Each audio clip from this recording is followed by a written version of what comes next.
किसी न किसी रूप से विपक्ष को तब परेशान किया जाता है, जो लड़ेगा वही जीतेगा। वो लड़कर जीतते नहीं हैं, अरे आराम से भरम फैलाकर जीत गए सो जीत गए, विभेद पैदा करके जो जीत गए सो जीत गए। अब भविष्य में कभी जीतने वाले नहीं हैं। जनता समझ गई है कि वह जनता के लिए नहीं, विकास के लिए नहीं, शांति के लिए नहीं, अपने लिए ही वो लोग राजनीति करते हैं, अपने परिवार के लिए करते हैं। इसलिए कुछ ना दूसरा कि भाई जो भ्रष्टाचार करेगा, इस देश को आप बताइए, बिहार को भ्रष्टाचार से मुक्त होना चाहिए कि नहीं होना चाहिए? इस यहाँ क्या अपराधी राज समाप्त होना चाहिए, होना नहीं चाहिए?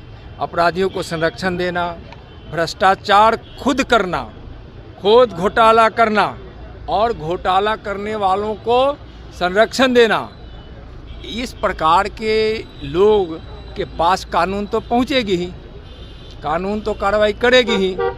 बिहार के लोग समझ गए हैं, इसलिए वो लोग बौखलाए हुए हैं। महागठबंधन के लोग, बिहार की जनता उनको अच्छी सबक सिखाने वाली है। 40 की 40 सीट 2024 में माननीय प्रधानमंत्री जी को शानदार तरीके से तीसरी बार प्रधानमंत्री बनाने के लिए बिहार की जनता और देश की जनता चल पड़ी। 370 आज हटने का 4 साल पूरा हुआ है। कहा जा रहा था कि जो छुएगा वो बर्बाद हो जाएगा, खून की नदियां बह जाएगी और कश्मीर राज्य में। देखिए 370 हटने के बाद कश्मीर में जो विकास की धारा बह रही है, विकास में वहाँ के विकास के कारण लोगों को काफ़ी रोज़गार मिल रहा है।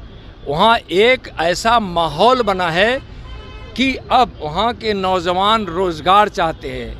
वहाँ जिस प्रकार से निवेश हुआ है और जितने निवेश होने के लिए वहाँ लोग आगे बढ़े हैं, लाखों की संख्या में कश्मीर में भी रोज़गार मिलने वाला है। पत्थरबाजी बंद हो गई, अपराधियों को संरक्षण देने वाले की अब खैर नहीं होती है। पूरे भारत के लोग से कश्मीर के लोग जुड़ चुके हैं और लोग बहुत खुशी से और आनंद में हैं। अभी देखे होंगे कि 34 बरस बाद कश्मीर के उस श्रीनगर में मुहर्रम मना लाल चौक पर 34 बरस के बाद।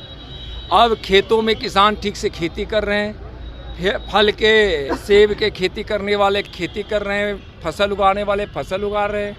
वहाँ उद्योग लग रहा है, वहाँ अच्छे अच्छे शिक्षण संस्थान खुले हैं, रेल लाइन गई वहाँ अच्छे तरीके से सड़कें बन रही है और अभूतपूर्व पर्यटकों की वहाँ वृद्धि हुई है। 1.5 करोड़ पर्यटक वहाँ अब कश्मीर जाने लगे हैं। इसका मतलब है कि वहाँ सबके रोजगार के रास्ते खुले हैं, शांति का माहौल है। इने गिने चुने कहीं कहीं अपराधी अपना पैर फैलाना चाहता है तो उसको भी देश की सेना, जम्मू कश्मीर की प्रशासन, देश की पैरामिलिट्री फोर्स अच्छे से सबक सिखाती है। अब उसको संरक्षण देने वालों को पर भी अब कार्रवाई होती है, उसमें भी कार्रवाई होती है। देश कश्मीर से आतंकवाद लगभग समाप्ति का था या देश की एकता और अखंडता के लिए, देश की में एक रूपता के लिए कश्मीर के गरीबों को, जो पहले से दलितों को, पिछड़ों को आरक्षण का लाभ नहीं मिलता था, उसको वैसे जिनको वंचित कर रखा था वैसे बढ़ को और वहाँ विकास रुकी हुई थी, वह विकास जो तेज़ी से दौड़ने लगी है। और वहाँ 370 धारा हटने के बाद वहाँ जिस प्रकार से बड़े वहाँ medical colleges, hospital, engineering college, बहुत सारी संस्थाएं जा रही है। एक देश के पूरे विकास के दौर के साथ कश्मीर भी जुड़ चुका है। सर आज 31 बैठक हुई है, इसमें क्या विषय पर चर्चा? वो उस पर लोकसभा अध्यक्ष नहीं 31 तारीख अरे भैया, की भी बैठक हो रही है। भारतीय जनता पार्टी संगठन और कार्यकर्ता चुनाव की तैयारी एक दिन नहीं करते हैं। इनका तो काम है अपने संगठन को मजबूत करना। जब भारतीय जनता पार्टी के संगठन में हमारे कार्यकर्ता, हमारे नेता लगकर दिन रात जब संगठन का विस्तार करते हैं तो लोग हमारे संगठन से जुड़ते हैं। संगठन से जुड़ते हैं तो भारतीय जनता पार्टी को देखते हैं। भारतीय जनता पार्टी की नीति और माननीय प्रधानमंत्री जी का नाम और काम देखकर आज संगठन इतना विस्तृत हो गया है कि अब संगठन और समाज में अंतर ही नहीं रह गया। संगठन हमारा समाज है, समाज हमारा संगठन। 31 तारीख को और 1 सितंबर को INDIA के बैठक मुंबई में होने जा रही है। फिर से सीट बंटवारा को लेकर के कोर कमेटी बनाने की बात हो रही है। देखिए, कुछ भी कर ले, मैं पहले भी कहा हूँ, आज भी कह रहा हूँ कि वह भ्रष्टाचारियों का गठबंधन है, वह घोटालेबाजों का गठबंधन है, वह घमंडिया गठबंधन है।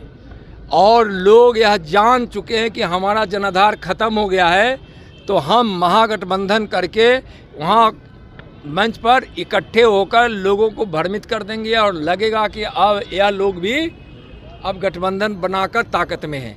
ऐसा कुछ नहीं है।